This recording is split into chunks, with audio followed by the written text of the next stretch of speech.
Жүргенов есімі тек қазақ жұртына ғана емес, иесі түркі жұртына мәлім. Орта Азия мен Қазақстанға еңбек сіңірген ортақ тұлға, қаламы қарымды сыншы, көсемсөз иесі.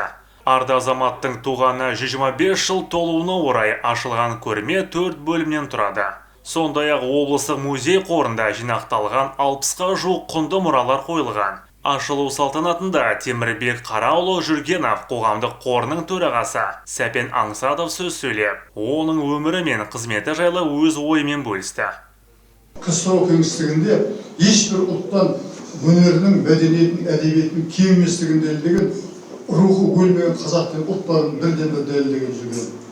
Бүгінгі тәуелсіздіктің бірден-бір себепкері Жүрген. Өткен аптада ғана мен білім министрінде болдым.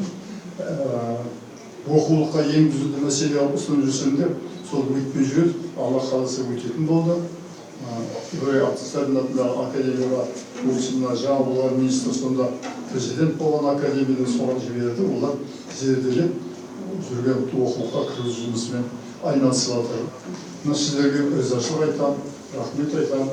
Бірақ Жүргеновтің ең негізгі алаш ардақтыларымен жол қиыспаған екен, алаш ордашыларының негізгі идеяларының солармен бірге қатарда болмаған сияқты түсінік бар.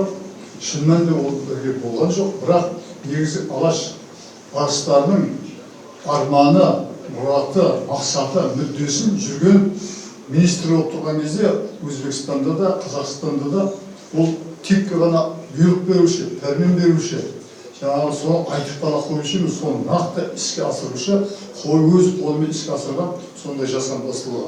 Айта кету керек, көрме экспозициясында Темірбек Жүргенов салдырған Абай атындағы опера және балет театры, оқу орындарының фотосуреттері, еңбектері қойылды.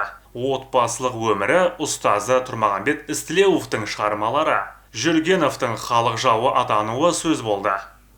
Жалпы көрменің негізгі мақсаты 125 жылдық мерейтой аясында Темірбек Жүргеновтың өмірі мен қызметін баяндаған болатынбыз. Алдағы уақытта осы Темірбек Жүргеновтың 125 жылдық мерейтой аясында Қызылорда облыстық тарихи-өлкетану музейінің ұйымдастыруымен Алжир лагеріне телеэкспедициямыз бар. Көптеген аудандық музей филиалдарының да осындай көшпелі көрмелері, лекциялар, кездесулер, түрлі тақырыптардағы дөңгелек үстелдер өткізілетін болады.